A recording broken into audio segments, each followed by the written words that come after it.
The Kia Telluride returns for the 2024 model year with some minor updates since 2023 was that big refresh. These things have been so popular, they've been near impossible to find on the lots. So we're gonna go through this thing from the outside in, talk about what it has been like to live with, figure out why these things have been so popular.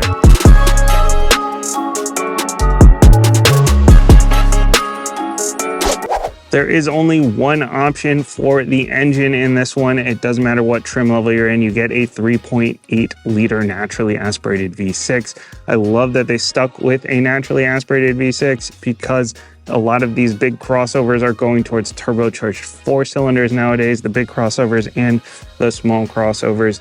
And with it being naturally aspirated, you just get a little bit more of a linear power delivery, and it's just a little bit less to go wrong, so your reliability should go up a little bit. This engine here makes 291 horsepower, 262 pound-feet of torque. The thing weighs about 4,500 pounds, so it's not exactly a powerhouse in terms of the numbers there, but the numbers don't tell the whole story. It still moves surprisingly well. It's geared really well. It's mated to an 8-speed automatic transmission here, and you get it in either front wheel drive or all-wheel drive form. This one being the all-wheel drive weighs a little more, that 4,500. If you were in one of the lower trims in the front wheel drive only, you'd be closer to about 4,200 pounds. And in terms of fuel economy, I'm getting about 18 to 20 combined here. It's rated around 24 combined for that front wheel drive version.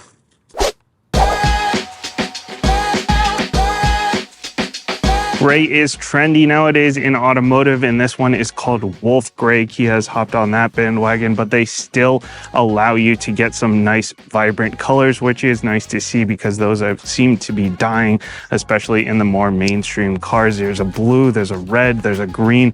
They have some really nice colors for these things.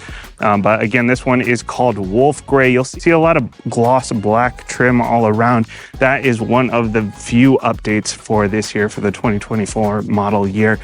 Those were dark metallic in the last year's version.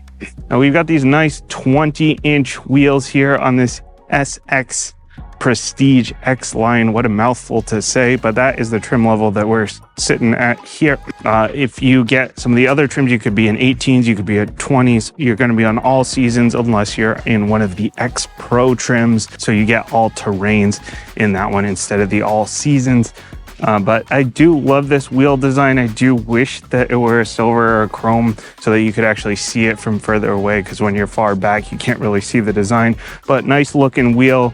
Again, we've got the Michelin Primacy all seasons on this 114-inch wheelbase and 197 inches overall. Technically a mid-size, though it is pretty large for a mid-size, but it is still not as big as that Durango I was in last week. So this one will fit in a garage a little bit easier. We do have keyless entry. You can lock right here and unlock right here from the door. Only on the front, not on the back. And as you see, we've got the power folding mirrors on this one as well. Heated, integrated turn signals, blind spot monitoring, power folding, obviously, as I just mentioned. Great looking car from the side. Big presence, definitely avoids that sort of soccer mom look that you get with a minivan. And that's a lot of the reason people are going for these big crossovers. And even though it is a little bit on the small side, that 197 inches is not really big for a 3-row. When you get inside, it's like magic. It just opens up. There's a lot of space in there for the passengers and for the driver. Front end here, I really love what they have done with the front end. It looks really nice with this pattern through here. Lots of venting down here as well. More of that gloss black I mentioned because this is the 2024. They updated from that dark metallic to a gloss black. We have full LED headlights here, and that doesn't matter what trim you're in, you do have those LEDs. New for 2024 is the amber daytime running lights. That's going to be across the board. Those have been added for 2024. The fog lights here are only going to be in your upper trim levels, that they added a little contour through here, and like I mentioned, the design through there. Really like what they've done with the front end. We've got the parking sensors going on across here. Those are not standard, those are just on the upper trim levels.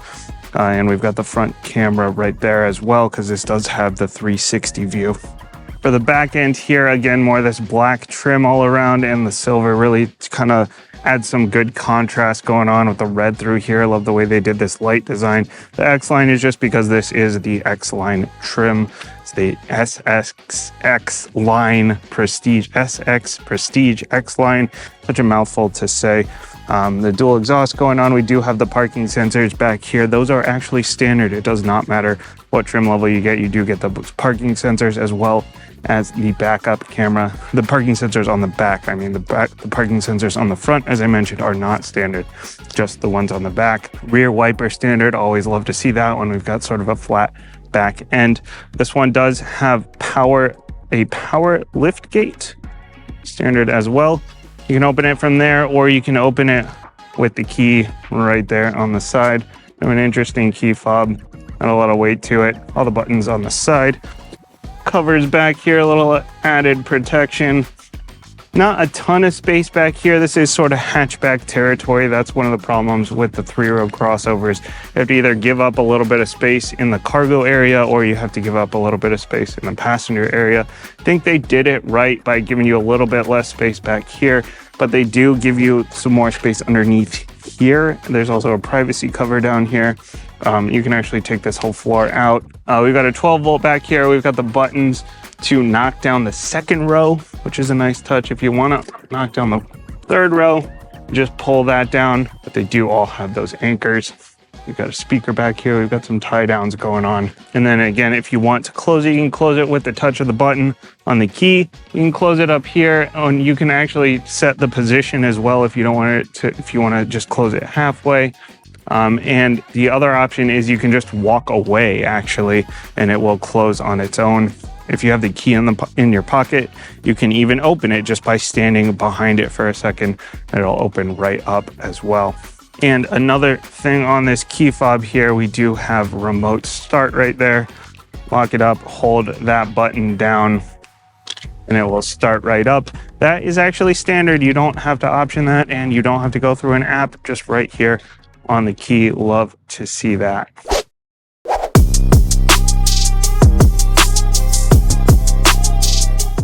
This car is not exactly huge for a three-row crossover, but they did a great job with the use of space in here.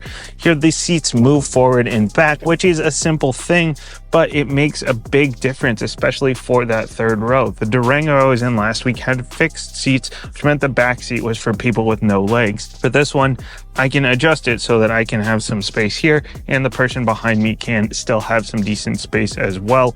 Plus, I have a button right here to make it a lot easier to get into the back.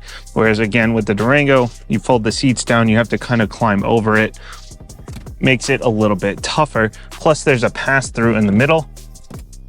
There is no center console option for this. In two of the trim levels, the LX and the EX, you can get 3 across those. So if you do need 8 seats, you do have that option. But the rest of the trim levels are gonna be 7-seaters. So again, that aisle makes it a little bit easier to get in the back, as well as these sliding and easily power foldable seats. And there's a button in the way back as well. So if you're trying to get something in through the trunk and you need to drop down the second row, there's a button back there to drop the second row as well, instead of having to come all the way around over here and hit the button. If I'm sitting here in this second row seat, I've got my HVAC controls here. I got lights, I got vents, I got a mat pocket, I got a little hook going on, I got cup holders, a 12 volt, a 115. It's really a pretty nice place to be. Plus I have this sunroof here, which is pretty massive, and I've even got heated and ventilated seats in this trim level. A lot of cars now still don't even have ventilated seats in the front. Here I've got heat and ventilation in the second row. Really a pretty nice spot. I've got plenty of space. If I am bumping up against here, it is hard plastic, so that's not going to be super comfortable. Again, it's adjustable, so I've got plenty of space. We do have a USB here as well, another one over there. Really just a nice place to be here. All the way in the back here, again, I do have some decent space here because these do move forward and back. And if I need to get out, I just push the button right there. Nice and easy for me to get in and out. I've got a vent back here. I don't have my own HVAC controls, but I do have the vent. Got cup holders. I've got a USB-C over here. There's a USB-C over there as well. All 3 of the seat belts back here are shoulder belts. A little bit of added safety. This one is the center shoulder belt. And if you need those belts out of the way, there's actually a little slot to slide them into on the side here on the wall. If you're putting a child seat back here, there is only one spot with the latches, and that is all the way here on the left. All three have anchors behind them, but only one with those latches.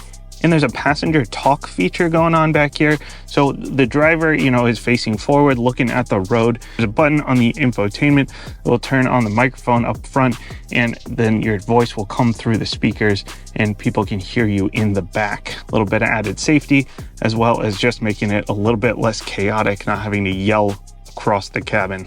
Love to see a usable third row back here. Up in the front here. All right, so the last Kia I was in was the Niro, and they took a lot of risks on that one, which I applaud them for, but it wasn't my favorite. There was a lot of gloss black. There were these like rotating screen things with touch on them. They weren't the most intuitive. This is a totally different story. Everything is intuitive. There are a lot of buttons, physical buttons, laid out well, labeled well. Everything is accessible. I really like what they've done with the interior here. These are the Napa leather seats. There are a few different colors you can get these in. These are going to be in your upper specs. Otherwise, you're going to be in either a regular leather or a Syntex synthetic leather. And there are a bunch of colors you can get those in as well. I love that they actually have options for interior colors. It's not just the standard black, white, maybe gray, maybe red. This one, there's like a navy, there's a green, there's all kinds of different stuff. Love that they did that. So these being leather, there is not even a cloth in the base. So if you're buying this car and you have a big family, presumably you got kids making a mess, the leather or the synthetic leather is probably going to be a little easier to clean anyway. So probably a good thing that there's no cloth. But these are very comfortable. They're bolstered just right, not super aggressive. It's not a sporty car. Totally fine, comfortable, no problems with the seats. These are heated and ventilated, and I've got a switch for that. Up for heat, down for ventilation. Nice and easy to use. Of course, if the second row's got heat and ventilation, of course I have it up here. And these are 10-way power adjustable. There's also an 8-way power adjustable. There is a 6-way manual, depending on what trim you're in. These have the power adjustable lumbar support, as well as the up, down, front, back, standard stuff. And after you're driving for a while, the lumbar support will kind of kick in and start rolling into your back a little bit, sort of like a massage, but not quite. Just kind of keep your lower back nice and limber. We've got the leather wrap steering wheel. Buttons are laid out nicely. There's a little bit of gloss black on here, not my favorite, but the buttons themselves are all simple metal, easy to use. For controlling your infotainment, for controlling your gauge cluster, for your voice control. There's even a custom button here, your lane assist, your adaptive cruise, all on here, nice and easy to use. Your gauge cluster here is going to be a 12.3 inch screen if you're in one of the upper specs. Otherwise, you've got a 4.2 inch in the lower specs. It's your standard sort of Hyundai Kia setup with the two big dials on the side, and you've got your fuel economy, you've got what driving mode you're in, you've got some of your driver's assist features in here, your speed limit, the traffic sign recognition if you're in a trim that has those things, tire pressure monitor, you can see what your all-wheel drive system is doing. This one actually, I can see everything from my driving position. A lot of times these big screens behind the wheel where they're like rectangular and you got the round wheel in front of it, you can't actually see everything. This is one where I can actually see the whole cluster, which is very nice and should not be a thing that should really generally be a problem. We've got normal stalks, which isn't a thing that I should have to say, but the last couple of cars didn't have two stalks. And one thing that Hyundai and Kia and Genesis do is they tell you what mode your wipers are in when you change your wiper settings, whether it's the rear wipers or the front wipers. It actually tells you what mode you're in, which seems like just a dumb little thing, but it's really, really helpful because I never know if I'm in auto or if I'm in medium mode or fast mode or whatever mode I'm in. The other thing that you get when you're in one of the upper specs is when you hit one of your turn signals, it'll actually show you a camera view out the mirror here. There's a little camera on the bottom of the mirror. It'll show you your blind spot on either side. It'll just replace the little dial, but it'll still tell you what your revs are at. It'll still tell you what your speed is at, overlaid over those cameras. It's really nicely done, simple, effective, tons of information in there. Love the way they did that. We got the heads-up display in this one because this is one of the upper specs. Again, your standard, again, a lot of the information that's in here, your speed limit, your current speed, your traffic sign recognition. If you've got nav going, that will show through the heads-up display. Not if you're running it through Android Auto, but if you're running the onboard nav system, then it will show. The other thing in that heads-up display is it shows these little sort of cube things floating around, which represent the cars that are around you. It can get a little bit distracting at times. I understand what they were going for. It does kind of help get a feel for the cars around you, but you should really be, head on a swivel, kind of paying attention to what cars are around you anyway. The infotainment here is going to be a 12.3-inch screen no matter what trim you're in. And it's smooth, it's easy, it's still got the purple neon thing that Kia does. Still reminds me of things my sister would have liked in the 90s. But, it's nice they're doing their own thing. But it's smooth, it's quick, occasionally a little bit of lag, but most of the time it's pretty quick. Climate control is in here, but it's also buttons down here and knobs down here. You can adjust the rear climate. You can actually get quickly to that rear climate menu with the button down here as well. And when you're running Android Auto, it'll actually give you a split screen. So it'll give you your onboard nav on the side. So that's a nice touch. It's well done. The only issue I have with it is Android Auto, Apple CarPlay are wired. So I've got a little bit of phone cord spaghetti going down under here. Even though it does have the wireless charging, still have to plug in because of the Android Auto. It does have a spot for my phone, USB-A, USB-C, and a 12 volt down here as well. But Kia is actually addressing that.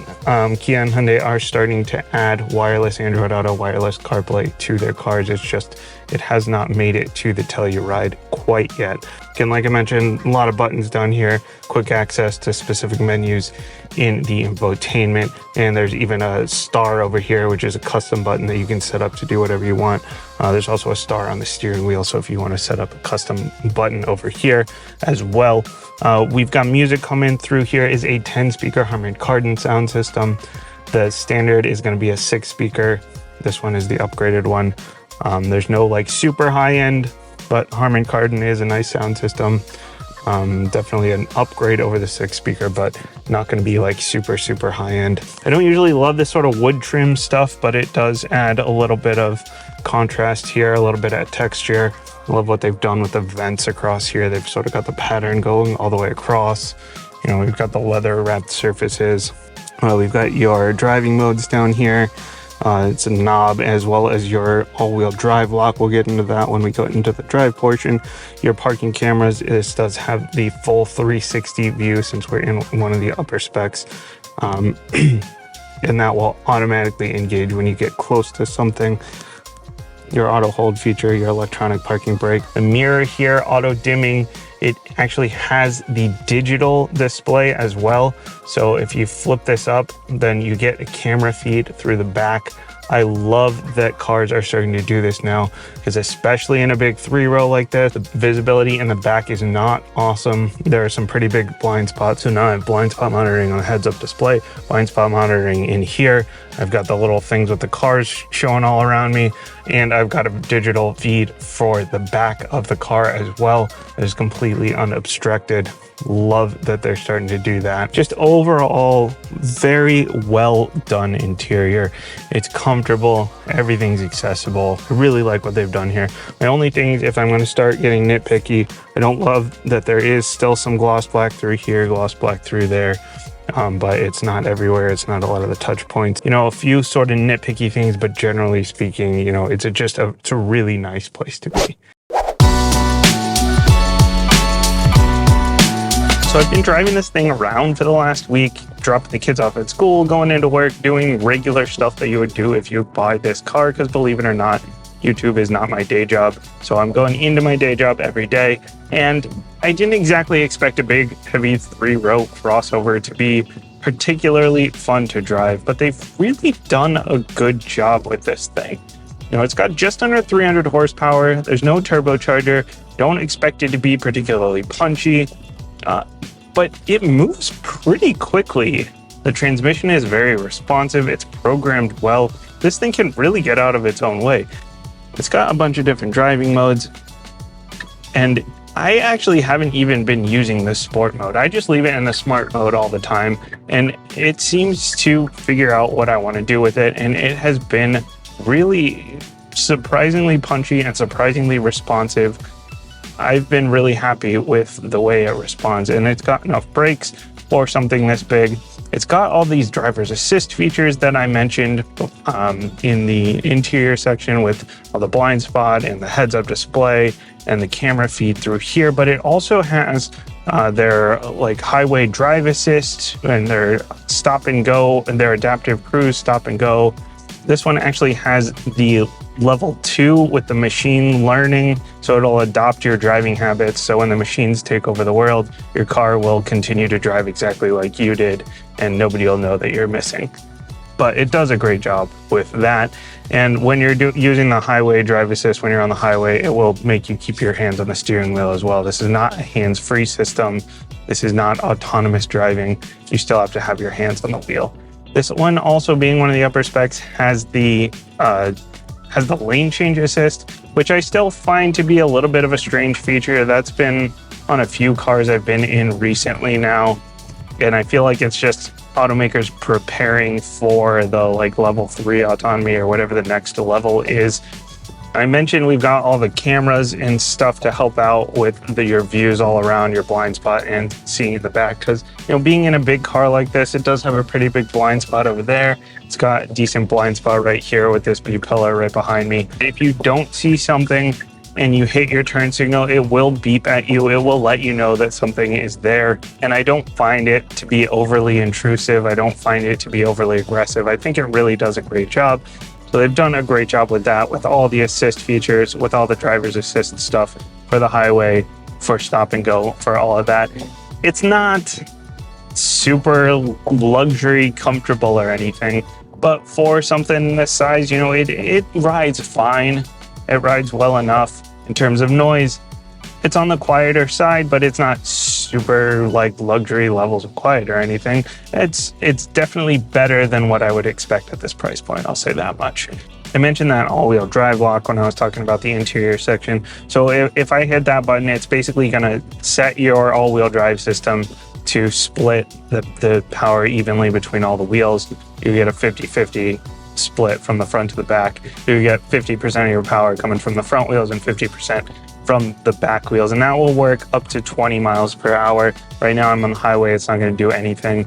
So if you're in like a light off-road situation, or you're going through a parking lot with a lot of snow and ice or something, you hit that button, it'll help you out, help you find some grip between the four wheels there. You can watch what the wheels are doing right now. I am in front wheel drive mode, and that's going to be most of the time. Your power is going to be coming from the front wheels. If you're coming around a curve a little bit hard, or if you're in a situation where it's starting to detect some slip in the wheels, then it can get those back wheels involved as needed, up to that 50% that I mentioned earlier. But typically speaking, you're going to be in front wheel drive, and that's really going to help with your fuel economy. I mentioned I've been getting about 20 miles per gallon. If I had the all-wheel drive on all the time, or if I was driving in sport mode a lot, then that would probably be a lot worse. This thing can also tow up to 5,000 pounds. If you're in the X Pro version of this thing, then it'll be 5,500 pounds. So you get a little bit of extra towing capacity there, but 5,000 pounds should pretty much cover most of your towing needs. If you're buying a crossover, you're not buying a big truck. At the end of the day, it is not difficult to see why these things are so popular, why they are as popular as they are. I'm not even into these bigger cars generally. Personally, I would rather own the smallest car that I can cram everybody into. But, I don't think my passengers, my family probably doesn't appreciate that. I'd rather have a smaller car. But if I did have to have a bigger car, this is a great option. It's It's much peppier than I expected it to be. Even though it is a 3-row crossover, it's on the smaller side for a 3-row crossover. But even being on the smaller side, they did such a great job with the interior space, the use of space, that the passengers have plenty of room. The passengers are plenty comfortable with the vents, with the big sunroof in the back, with the heated and ventilated seats in the second row, with the they've got the pass-through there. There's USB ports everywhere, visibility everywhere, with all the driver's assists and the camera feed and everything. They've really done such a great job. Generally speaking, up here, you know, it's just everything's accessible, everything's easy to use. I would love a few extra features that I mentioned in the interior section, but really, as an overall experience for this price point, this thing, they have nailed this car for sure. That's all I got for this week. Thanks again for watching. If you have any questions, anything I missed here, let me know in the comments down below. If you have any comments, if you own one of these and I missed something, let me know down below. As always, make sure to hit the like, the share, all the YouTube buttons. That really does help me out, help me get into more cars. Thanks for watching, and I'll see you next time.